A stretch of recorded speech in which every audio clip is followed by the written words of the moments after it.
लगातार देखिए चुनाव की घोषणा के बाद चुनावी हलचल तेज हो चुका है और इस वक्त देखिए बड़ी खबर आ रही है, पूर्व विधायक अनंत सिंह भी चुनाव लड़ सकते हैं। तो विधानसभा का चुनाव अनंत सिंह लड़ सकते हैं, जेडीयू की टिकट पर लड़ सकते हैं चुनाव। 14 अक्टूबर को करेंगे नामांकन। अनंत सिंह ने सोशल मीडिया पर इसकी जानकारी दी। इस वक्त की आपको बड़ी खबर बता रहे हैं, जहां पूर्व विधायक अनंत सिंह चुनाव लड़ सकते हैं, जेडीयू की टिकट पर वो चुनाव लड़ सकते हैं। 14 अक्टूबर को अनंत सिंह नामांकन करेंगे। अनंत सिंह ने सोशल मीडिया पर इसकी जानकारी दी है। देखिए सोशल मीडिया पोस्ट भी आपको दिखा रहे हैं, जहां उन्होंने फेसबुक के जरिए इसकी जानकारी दी है।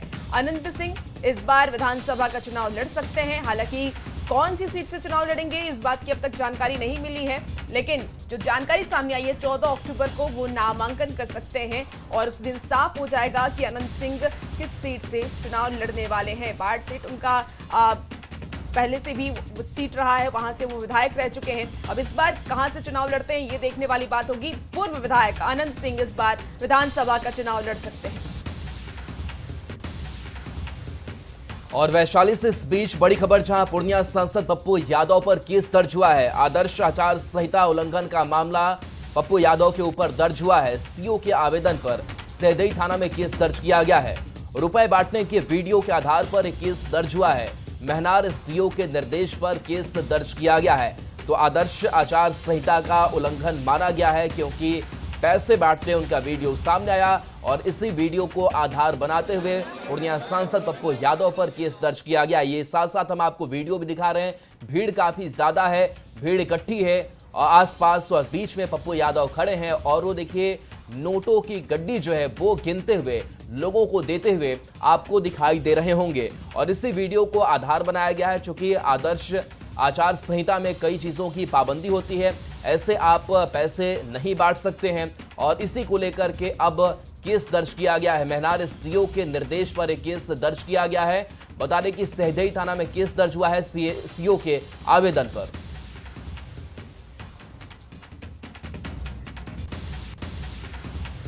और आज आरजेडी संसदीय बोर्ड की बैठक होने वाली है। दोपहर 12 बजे सीट शेयरिंग पर यह बैठक होगी। केंद्रीय और राज्य संसदीय बोर्ड की यह बैठक होने वाली है। बड़ी खबर आपको इस वक्त बता रहे हैं सियासी गलियारे से। आज आरजेडी संसदीय बोर्ड की बैठक होगी, जहां सीट शेयरिंग पर चर्चा की जाएगी कि किन उम्मीदवारों को कौन सी सीट से उतारना है। दोपहर 12 बजे सीट शेयरिंग को लेकर की यह बैठक होने वाली है, जहां केंद्रीय और राज्य संसदीय बोर्ड की यह बैठक होगी।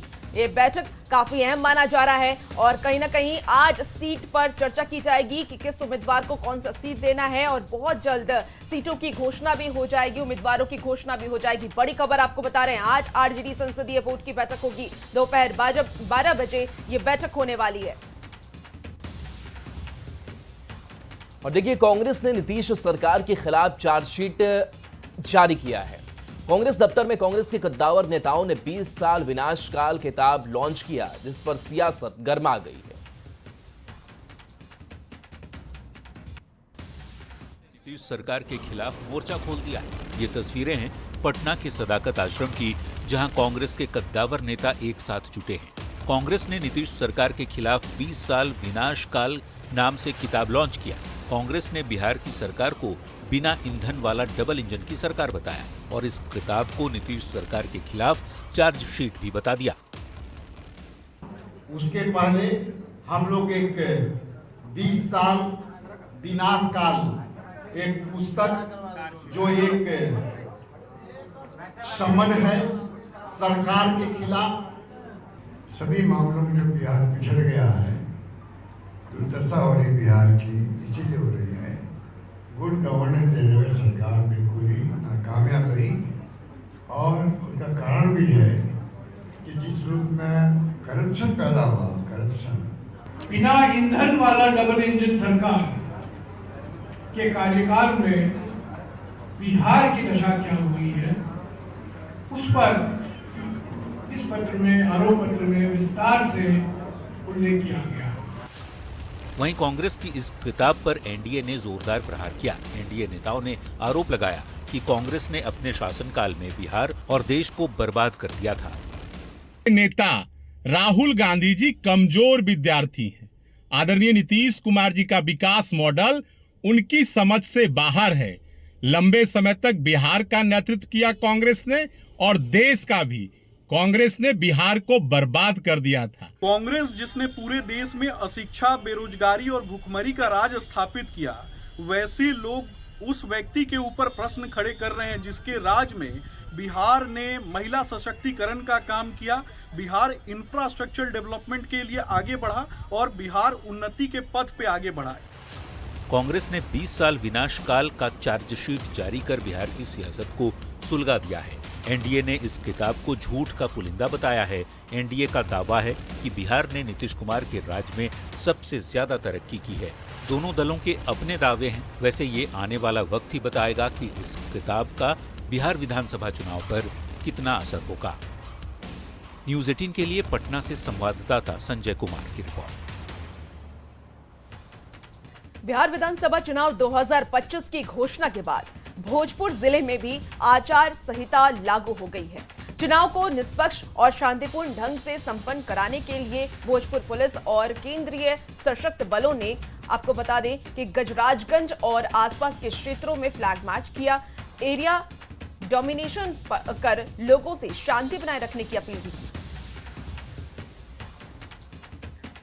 चलिए बढ़ते हैं आगे। सिवान में पहले चरण का चुनाव 6 नवंबर को होना है। चुनाव को शांतिपूर्ण और निष्पक्ष बनाने को लेकर जिला प्रशासन अलर्ट मोड में है। डीएम, एसपी, एसटीएम, भारी पुलिस बल ने रात में फ्लैग मार्च किया, जिससे शहर छावनी में बदल गया। लोगों को भयमुक्त मतदान का संदेश देने के लिए यह कदम उठाया गया है। प्रशासन लगातार आपराधिक गतिविधियों पर नजर रखे हुए है। बिहार विधानसभा चुनाव को लेकर सिवान जिला प्रशासन अलर्ट मोड में आ गया है।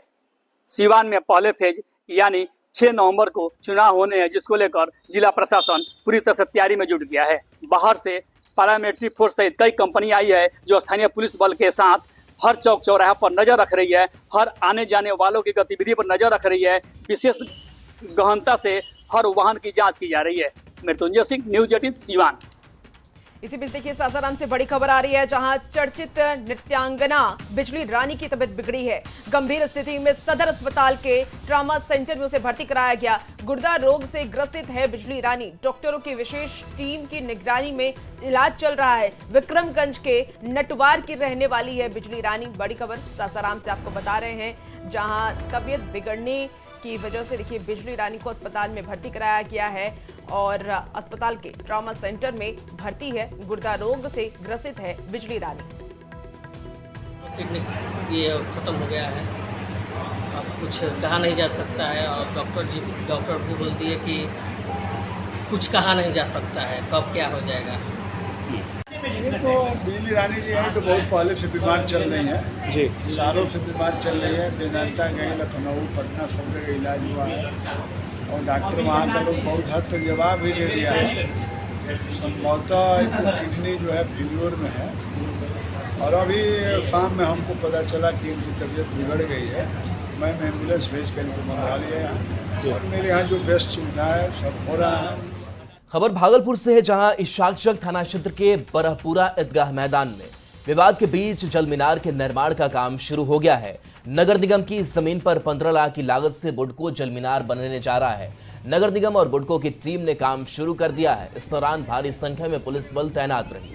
बता दें कि पहले इससे लेकर स्थानीय लोगों ने विरोध भी जताया है। मामला कोर्ट में भी चल रहा है, जिसका निर्णय अभी तक नहीं आया है। स्थानीय वार्ड पार्षद का कहना है कि स्थानीय लोग इससे लेकर विवाद कर रहे हैं, जबकि यह नगर निगम की जमीन है। वहीं वक्फ बोर्ड से भी जल मीनार के लिए मंजूरी मिल गई है। विवाद था ये कि कुछ लोगों का कहना था कि यहाँ पे हम मार्केट बनाएं।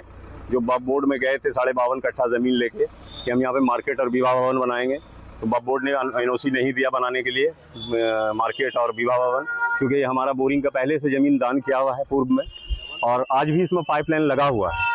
लेकिन कुछ लोगों का कहना था कि नहीं, इस पर जो है हम विवाह भवन बनाएंगे और मार्केट बनाएंगे। उसका पेपर भी है, हमने डीएम साहब को दिया था, तो डीएम साहब ने संज्ञान में ले करके बहुत बोला कि काम कराएंगे और वो जन कल्याण का काम है, लोगों को फायदा होगा। पर एक जल मीनार का निर्माण बुडको के द्वारा किया जाना था, परंतु कुछ दिनों से कुछ लोगों के द्वारा यहाँ पर यह आरोप लगाया जा रहा था कि ईदगाह मैदान है और यहाँ पर नमाज पढ़ने में कठिनाई होगी, जबकि ऐसा कोई मामला नहीं था।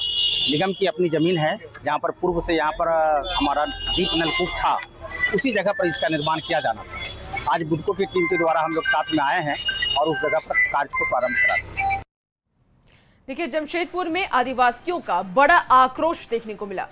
कुर्मी समाज को आदिवासी सूची में शामिल करने के विरोध में हजारों लोग सड़कों पर उतर आए और सरकार को अपने आक्रोश से चेतावनी दे डाली।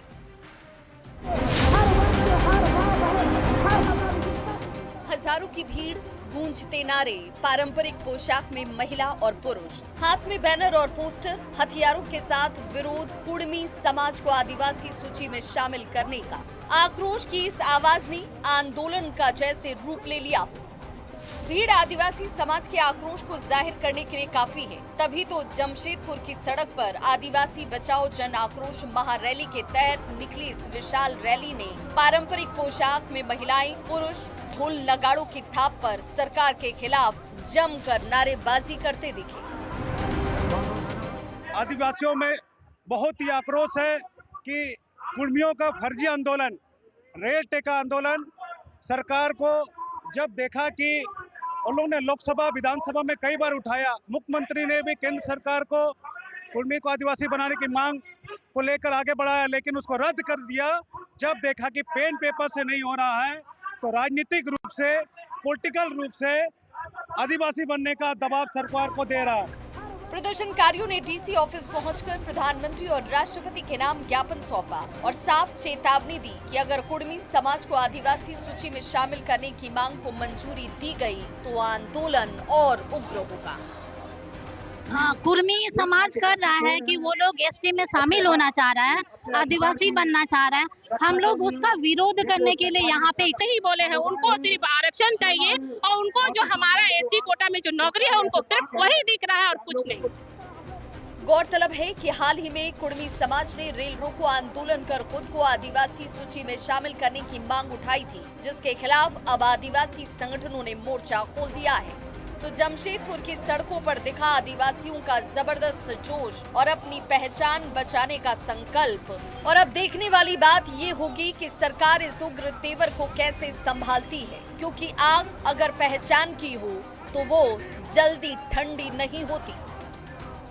लाखों की संख्या में जो ये आज विरोध हो रहा है, उनका साफ तौर पे कहना है कि जो कुर्मी समाज के लोग हैं वो आदिवासी में शामिल होना नहीं चाहते हैं, वो सिर्फ आरक्षण का जो है वो फायदा उठाना चाहते हैं। हालांकि इसी को लेकर आज पूर्वी सिंहभूम जिले में तमाम आदिवासी समाज के जो लोग हैं लाखों की संख्या में यहाँ पहुंचे हुए हैं और कहीं ना कहीं अपना विरोध कर रहे हैं। और विरोध के साथ साथ इन्होंने आज उपायुक्त और देश के प्रधानमंत्री और मुख्यमंत्री को एक ज्ञापन सौंपा है और जल्द से जल्द अगर कुर्मी समाज को अगर कहीं आदिवासी समाज में जोड़ने के बाद कही जाएगी तो इसका जो उग्र आंदोलन होगा वो भी करने को ये बाध्य होंगे। न्यूज़ 18 के लिए जमशेदपुर से आशीष कुमार तिवारी। जमुई के निबंधन कार्यालयों में सॉफ्टवेयर अपडेट के बाद तकनीकी समस्याएं पैदा हो गई हैं। इसके कारण रजिस्ट्री ऑफिस के काउंटर से चालान और स्टाम्प नहीं मिल पा रहे हैं, जिससे जमीन की रजिस्ट्री प्रक्रिया में बाधित हो रही है। लगभग 20 दिनों से लोग बिना चालान किए जमीन की खरीद बिक्री रुकी हुई है। यह स्थिति न केवल आम जनता के लिए परेशानी का सबब बनी है, बल्कि राजस्व विभाग को भी आर्थिक नुकसान हो रहा है। देखिए संवाददाता केंसी कुंदन की इस रिपोर्ट को। खरीद बिक्री को लेकर जो चालान कटता है उसका सॉफ्टवेयर अपडेट होने के बाद उसमें तकनीकी खराबी आने के बाद जमुई जिले में लोगों की परेशानी बढ़ गई है और जो रजिस्ट्री ऑफिस है जमुई का वहां पर लोग परेशान हैं। अगर देखा जाए तो हम दिखाना चाहेंगे तस्वीर, और जैसा कि देख सकते हैं बहुत सारे ऐसे लोग हैं जो मायूस होकर उन्हें लौटना पड़ रहा है, क्योंकि सॉफ्टवेयर अपडेट होने के बाद जो कमी आई है उस कारण समस्या के कारण जो काउंटर है जहां से चालान कटता है वो बंद पड़ा हुआ है और 20 से 21 दिन से यही हालात है। और जिनको भी अगर जमीन का खरीद बिक्री करना पड़ रहा है तो चालान उन्हें बाहर से कटवाना पड़ रहा है, किसी साइबर कैफे से या फिर बाहर से, जिससे परेशानी हो रही है। यहाँ पर कुछ लोग हैं, उनसे बात कर लेते हैं। क्या समस्या आ गई है? समस्या देखिए सर, मेन समस्या यहाँ का जो निबंधन पदाधिकारी हैं जड़ वहीं से पैदा किए। अभी आप निबंधन देखा जाए अंदर जाके एक भी रजिस्ट्री नहीं हुआ, नहीं रजिस्ट्रार यहाँ पर है, नहीं बढ़ावो यहाँ पर है। ये सॉफ्टवेयर को लेकर क्या, चालान को लेकर क्या? नहीं, चालान तो पैसा है ही नहीं 15 दिन से, तो चालान तो लोग इधर उधर से नाजायज तरीका से कटा रहा है। कितनों कहने के बाद ये लोग सुनते नहीं है। समय 1 बजा हुजूर, दूर से पार्टी आया है, एक भी रजिस्ट्री नहीं हुआ है, कोई इजलास पर नहीं है, उधर जांच में कमाने के लिए चला गया, शायद तो मान लिया कोई मीटिंग में शायद गए हैं, लेकिन और कोई कर्मचारी सहायक है, लेकिन अभी कितना रजिस्ट्री हो पा रहा है? रजिस्ट्री 70 को होता है, लेकिन रात होगा 8 बजे का। कल कितना हुआ? कल खाना अंदाज 55 को हुआ है। तो क्या मतलब नुकसान क्या हो रहा है? नुकसान हो रहा है, देखिए जहाँ से चालान हम लोग का, यहाँ से चालान हम लोग को सहूलियत में मिल जाता था, जो पैसा था उसी में मिलता था। आप बाहर से कटाते हैं, अगर 10,000 का चालान हमको जमा करना है तो 3,000 रुपया नजायज देना पड़ता है। आओ भी कि यदि कोई दे दिया 4,000 नजर उसी का काटेगा, तो उसको ज्यादा पैसा लेना है। क्या दिक्कत आ गई है बताया जरा, सॉफ्टवेयर अपडेट होने के बाद दिक्कत आ गई? जनरली बताया जा रहा है कि जैसे जो नॉर्मली तरीके से सरकारी चालान यहाँ से कट जाया करता था, तो अभी उसके सॉफ्टवेयर में अपडेट हुआ है। जैसे पहले बैंक SBI के साथ टाई अप था, अब SBI बैंक से अलग हटकर कैनरा बैंक या कुछ 2-3 निजी बैंक एक्सिस बैंक के साथ जोड़ा गया है, जो अभी सक्सेसफुली जो है उसके साथ कनेक्ट नहीं हुआ है, जिस कारण चालान जो सरकारी जो कटता था यहाँ पर, उसका सॉफ्टवेयर अपग्रेडेशन बताया जा रहा है अंदर से, तो उसमें भी कुछ खामियां है जिसको सुधारा जा रहा है। देख सकते हैं जो रजिस्ट्री ऑफिस का जो काउंटर है वो बंद पड़ा हुआ है, और जो चालान होता है वो बाहर से लोगों को लेना पड़ रहा है। और यहाँ तक कि जो सब परेशानी हो गई है स्टाम्प को लेकर, जो स्टाम्प मिलता है एफिडेविट कराने के लिए या भी और भी सरकारी काम के लिए जो जरूरत पड़ती है, उसके भी लिए भी लोगों को परेशानी हो रही है। केसी कुंदन, न्यूज़ 18 जमुई। देखिए खबर अब धनबाद से है, जहां धनबाद में संपन्न SSC CGL परीक्षा से जुड़े फर्जीवाड़ा मामले में पुलिस ने बड़ा खुलासा किया है। बरवा अड्डा थाना क्षेत्र स्थित इन्फिनिटी डिजिटल जोन सेंटर में यह परीक्षा हुई थी और पुलिस ने परीक्षा केंद्र के संचालक मृत्युंजय कुमार को गिरफ्तार कर जेल भेज दिया है। पुलिस की पूछताछ में उसने फर्जीवाड़ा की बात कबूल भी ली है। बता दें कि परीक्षा के दौरान पुलिस ने धांधली करते हुए बिहार के एक अभ्यर्थी को रंगे हाथ गिरफ्तार किया था। तकनीकी जांच में सेंटर के अंदर से ही फर्जीवाड़ा का खुलासा भी हुआ था। डीएसपी ने यह भी बताया है कि इस काले खेल में कई और लोग इसमें शामिल हो सकते हैं, जिसके बाद पुलिस पूरे नेटवर्क के खुलासे में जुट गई है। इन्फिनिटी डिजिटल जोन का मालिक मृत्युंजय कुमार को कल रात में गिरफ्तार किया गया है। उसने भी अपनी संलिप्तता इस कांड में स्वीकार की है और इस काम में और कौन कौन लोग संलिप्त थे इसके बारे में भी वो विस्तृत रूप से बताया गया है उनके द्वारा। ये लोग सिस्टम में छेड़छाड़ कर करके रिमोट एक्सेस देता था और रिमोट एक्सेस से कहीं बाहर से स्कॉलर बैठा करके स्कॉलर उसका जवाब बना करके उसको आंसर में टिक मार्क करता। चाईबासा के सरंडा जंगल में वनतारा की टीम घायल हथनी के इलाज में जुटी है, साथ ही 2 दिन से उसकी जान बचाने की कोशिश कर रही है। वनतारा की टीम ने बुधवार को इंजेक्शन से पेन किलर और एंटीबायोटिक दवा दी, जिसके बाद वनतारा की टीम ने वनकर्मियों के साथ मिलकर खाने की दवा दी। घायल हथनी के पैर के जख्म को इलाज के लिए पेड़ों के झुंड से रास्ते की ओर लाकर ट्रैंकुलाइज करने का प्रयास शाम तक असफल रहा था। घायल हथनी की शारीरिक हालत भी काफी कमजोर है, इसलिए खास ख्याल रखा जा रहा है कि उसे खदेड़ा नहीं जाए ताकि शारीरिक कष्ट कम हो। चाईबासा के सारंडा जंगल में पिछले 10 दिनों से एक मादा हाथी घायल है और उसका पिछले 3 दिनों से इलाज किया जा रहा है। उसके इलाज के लिए वनतारा की टीम भी यहाँ पर पहुँची हुई है और कल से उसका इलाज शुरू किया है। वनतारा की टीम ने कल उसे पेन किलर और एंटीबायोटिक इंजेक्शन के द्वारा दिया। आज उसे रास्ते की ओर लाने का प्रयास किया जा रहा है, लेकिन अभी शाम होने को है, अब तक रास्ते तक उसको लाने में वन विभाग और वनतारा की टीम सफल नहीं रही है और सागवान के पेड़ों के बीच, झुंड के बीच वो मौजूद है और वहीं पर उसे खाने में दवाई दिया गया है और अभी शाम के समय उसको इंजेक्शन देने की भी तैयारी की जा रही है। यहाँ पर ग्रामीण भी इस काम में लोग वन विभाग और को सहयोग कर रहे हैं। वन विभाग और वनतारा की टीम का लगातार प्रयास जारी है कि हाथी का जान कैसे बचाया जाए।